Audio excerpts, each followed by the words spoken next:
It's crazy to think one of the greatest pieces of fiction to grace our eyes and ears caused such a divide it can be so contentious.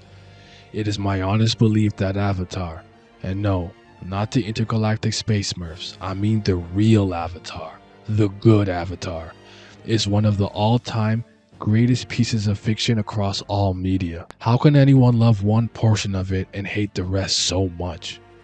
Truth be told, I ain't mad at anyone's opinion. You like what you like. However, Korra gets way too much hate, more than it deserves, because just like The Last Airbender, Korra comes with its own set of pros and cons. So I've elected to be on this case, one of the most important cases I'll tackle. My name is Detective Hemmingz, codename Paperwork, and this is The Last Airbender versus The Legend of Korra. The Avatar is a popular American TV show that consists of two different series, Avatar: The Last Airbender and Avatar: The Legend of Korra. The series is created by Michael Dante DiMartino and Brian Konietzko. The Last Airbender aired from 2005 to 2008 and was 3 seasons long with a total episode count of 61. The Legend of Korra was 4 seasons, 52 episodes, and aired from 2012 to 2014. It's a very popular, well-received series that got a horribly adapted live-action movie with a new show or film on the way, several video games created, and some graphic novels, comics. Avatar is an Asian-influenced world with surreal creatures and people from 4 nations who have the ability to bend. Bending, simply put, is the ability to create, manipulate, and influence the movement of the 4 elements: air, water, earth, or fire. Boxing, weaving, sneaking, shooting. Why are you the way that you are? What makes the Avatar special is that the Avatar is the only being who can bend all 4 elements. There are truly much more deeper, complicated aspects to the Avatar, like how when one dies, the Avatar is reincarnated into the next nation in the cycle of reincarnation, or that the Avatar is the bridge between humans and spirits. But seeing as this is a contrast and comparison of the 2 completed series, it's safe to assume you're here for that and not a recap. I'll be comparing the differences and similarities pertaining to the show's 2 main characters, supporting casts, storytelling, story structure, animation, to decide which of the 2, if any, are superior. Now let us begin. I reckon the first thing I shall tackle here is the story structure and storytelling style. The evidence should point me in the direction I need to go. Let's do this.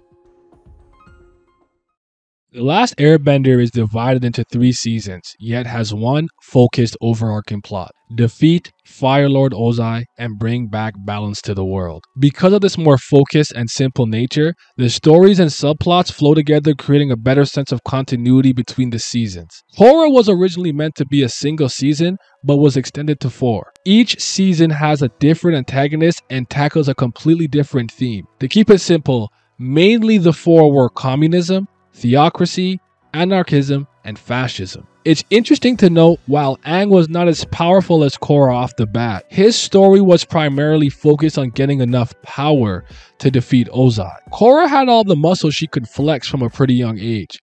I'm the Avatar! You gotta deal with it!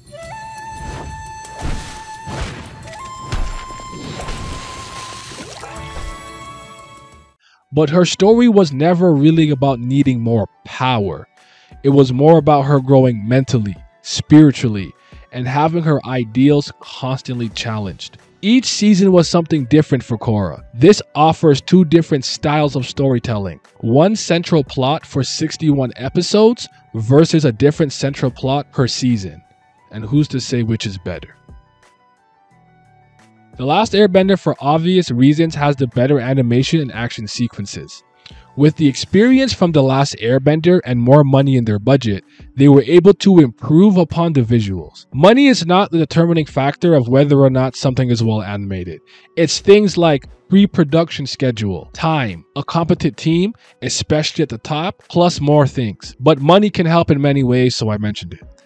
Much better cinematography, choreographed fights, smoother and cleaner animation. It's not to say that The Last Airbender's animation was bad. It was great and it's timeless even. But The Legend of Korra looks a little better. One very interesting bit is the tale of Avatar 1. The visual aesthetics and inked wash paintings and wood block chips to capture and properly convey that this was a much older time period was absolutely gorgeous and an experience in itself. Korra versus Monologue and Korra versus Zahir were breathtaking battles that have an impressionable impact on the viewers. Such crisp, awesome, fluid fight scenes. I was very impressed with the creativity and camera work when Zahir took flight versus Korra.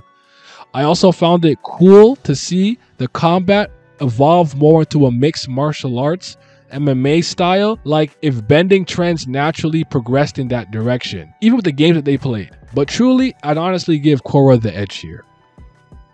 This Varric guy sounds like a riot. Plus I'm broke. I want this money. Wait, shit, is this Salon? Both series had some great characters in them, but the cast of The Last Airbender is better than Korra's. The only thing I can say The Legend of Korra had over The Last Airbenders from a character standpoint were antagonists with much more depth and purpose. The various Fire Nation captains and soldiers were more or less just following what they've been taught their entire lives. Ozai, while menacing, is a serviceable but uninteresting villain because he has no depth whatsoever, or at least not much. He's just doing this because my grandfather and father were doing it, and I was raised this way, so why not? Azula, however, was a great antagonist. She's incredibly powerful, merciless, and fierce, but what you really have is a damaged little girl trying to be recognized and loved by her parents.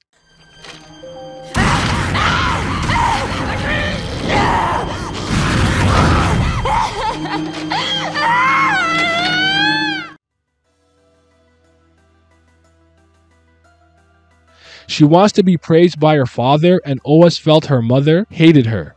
Captain Shao was interesting in his own right, but I think Azula was The Last Airbender's peak when it comes to antagonists and villainy. Korra had some less than stellar villains, namely Amon and Monologue. Amon was actually really great until the season finale, which I blame the writing more than I blame the character himself. I know that it's always weird to say that because the creative team is responsible for consistency and quality, but I said what I said. Monologue was not even remotely interesting and was pretty much just a face and vessel for Vaatu, which again works. You can argue, and I'd be inclined to agree, that Vaatu was the real threat, but you could have made him a little more memorable, I suppose. I always struggle to recall his name. Zahir and Kuvira were phenomenal, and while I wasn't a fan of how the conflict with Kuvira ended, she herself was a great character. Zahir was probably the best antagonist in the Avatar series, mainly because he offered a refreshing new type of antithesis to the main protagonist, and in a lot of ways succeeded in defeating Korra. The overall cast of The Last Airbender is much better though, especially the supporting cast and minor characters. Aang's team Avatar is vastly superior and more interesting than Korra's team Avatar. Tenzin and Lin had the most to offer for the most part, while Bolin and Milo were the comic relief characters, and I like them. Asami and Mako just weren't interesting characters in the slightest. The love triangle between her, Korra, and Mako felt forced too. Toph, Zuko, Iroh, Katara, and Sokka were all much more memorable while being better characters. Each one of them has their own personal struggles and reason for being a part of this war. Their goals and motivations line up with their actions and thoughts. Not to mention their chemistry is just so much better than the almost non-existent chemistry of Team Korra.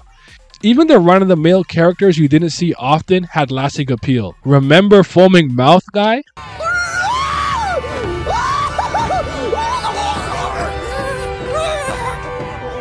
Classic. Varric, Zhu Li, and Desna are my three favorite standouts from Korra's sidecast. I actually think they're all pretty great in their own right, especially Varric and Zhu Li. I love them. Aang versus Korra. This is where things get really interesting. You might be surprised by what the facts illuminate here, so hold on to your butts. This one requires more analysis and explanation. The Last Airbender is the story of Aang, a 12-year-old air nomad who is the Avatar. He ran away from his responsibilities when he learned what he was. He ended up falling into the ocean during a bad storm and encased himself and Appa in ice to save his life. This resulted in him being suspended in animation for 100 years. He also did not age during that time. The world needed Aang because the Fire Nation for an entire century had been waging war across the world. It's a story of responsibility, friendship, and redemption. Aang must defeat the Fire Lord before he conquers the entire world and make up for the years the world thought he was dead. Aang is as free as the wind. He's naive, fun-loving, and values peace. He comes from the air nomads, thus is a practitioner of pacifism. This is shown throughout the course of the series, as Aang tends to prefer to try and talk things out and rarely picks fights. The fights come to him and he's usually on the defensive and tries to subdue his foes without hurting them badly. Aang was an airbending prodigy, having becoming a master by the age of 12.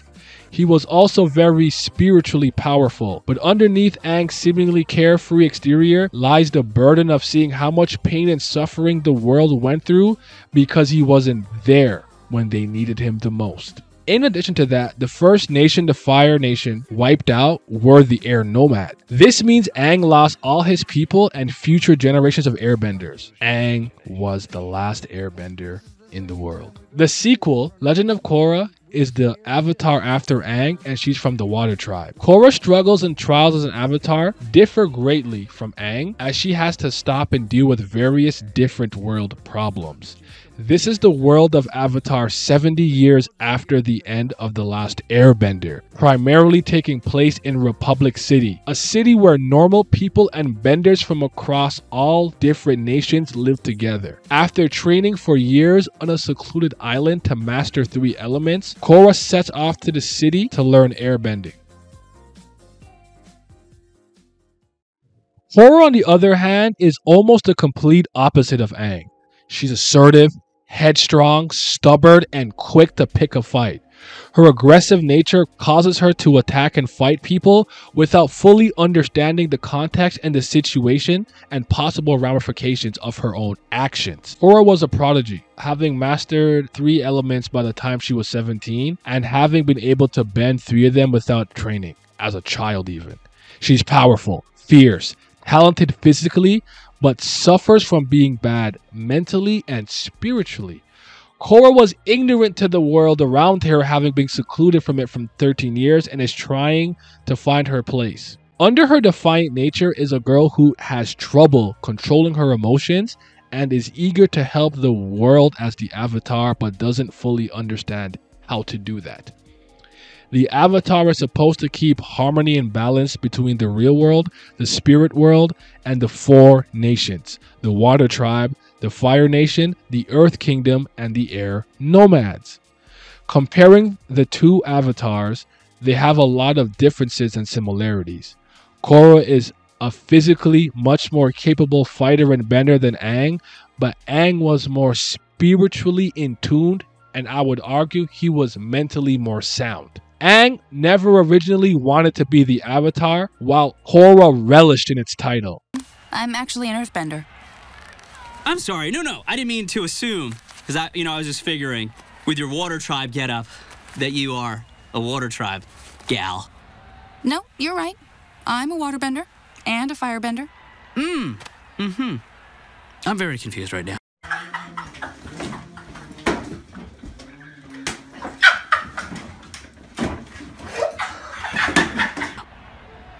You're the Avatar, and I'm an idiot. Both are true. She didn't shy away from her responsibility. Korra wanted to be the Avatar. One of the most common debates you'll see essentially is Aang versus Korra. Who's better? I think the much more interesting question to ask here would be, who is the better Avatar and which is the better character? Aang shouldered the pain of knowing everyone he knew except King Bumi was dead, and that he let the world down, and that he was the last of his kind. Masked under his cheerful, happy-go-lucky attitude, Aang dealt with some serious internal strife. Korra was entitled and extremely confident, plus had all her family and friends. Her problems would present themselves by season as he tried to make the world a better place, while Aang's main struggles came from his past. It was about him making up for a war he felt guilty for not being able to stop, about peace and returning the world to a state of balance. Korra fought against inequality in Book 1 and fear. She was afraid of Amon's bending, stripping powers because she felt that without her avatar abilities and title, she was nothing. So later in the series, she deals with spirituality and her lack of it. After losing her connection to her past lives, she would no longer have the guidance of those before her. Book 3 was about chaos and her protecting the system so that the world wouldn't descend into anarchy, but it came at a cost. Book 4 would be a time skip, and Korra would be fighting to regain her former glory and form and confidence because she had her powers hindered by a mental block and mercury poisoning. All while an Earth resident tyrant would try to force order upon the world. Aang's approach to solving problems is not to jump headfirst into them, but trying to understand all the varying perspectives. Violence always being the last and final option. Aang stopped an entire war at the age of 12 and helped build a new city for all nations to live in. But Korra stopped a powerful bloodbender, an age of a dark avatar, chaos, and a tyrant with great military might. All of these are impressive to say the least. Korra, you could argue, brought more balance to the world and literally connected the two, the human and spirit world. Aang was a better avatar by definition. He was understanding, peaceful, selfless, and strong. Aang went out of his way to learn a technique to defeat Ozai without having to take his life. Now, Korra has no qualms about killing and even threatens the lives of her opponents frequently. Ultimately, Aang brought peace to the world one time and built a city. Mind you, stopping a century-old war at 12 is no easy feat. I am not trying to downplay that. But I'd argue Korra did more, even though she's probably a bad avatar or a worse avatar than Aang. She literally had her connection to all her past lives taken from her and still went on to defeat Vaatu, Zahir, and Kuvira. Aang is the better model avatar, but Korra actually did much more for the world. I will dive into the comics one day on this channel, but today we will focus on the animated show because the comics add a lot to this, but let's focus. Time to lock in and give people an answer. I think I'm close to gathering enough information to make my decision, but let me check a few more things and review what I already brought up. Now, who is a better character? In an attempt to oversimplify the situation in order to wrap things up here, here's how it is. Aang had the same problems for the whole series for the most part, but they're such strong issues that they have lasting appeal and impact. Korra deals with something new and then solves it. Aang still never got to grow old with his friends from the past and still didn't have any more people, but he did have his son, Tenzin. Aang starts off as a goofy and powerful kid and becomes a goofy and powerful avatar. The thing that disappoints about Aang the most is that he was not the ideal father. All his kids felt disconnected to him in some way, shape, or form. Even Tenzin, his supposed favorite and the one who became an airbender. Korra went from a bratty teenage girl to a mature young woman. She brought herself back from the pits of despair, from rock bottom, having been poisoned and paralyzed.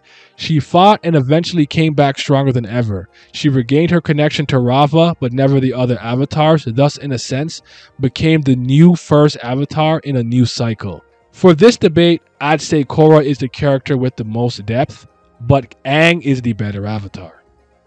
So let's wrap things up. Which series is better? Well, it's hard to say. Korra has a better animation, and Last Airbender has the better characters. Both series are equally as humorous, and the format of storytelling is just a matter of preference. Korra is a much more interesting character than Aang, but Aang is the better model avatar. While both series are one encompassing story, the two shows are still different in their own rights and tackle different things. The Legend of Korra takes the solid foundation from its predecessor and builds upon it. I don't think these shows should be separated. I think it should all be counted as one complete story. The Legend of Aang and Korra, the Avatars. My cabbages! Well then, there you have it.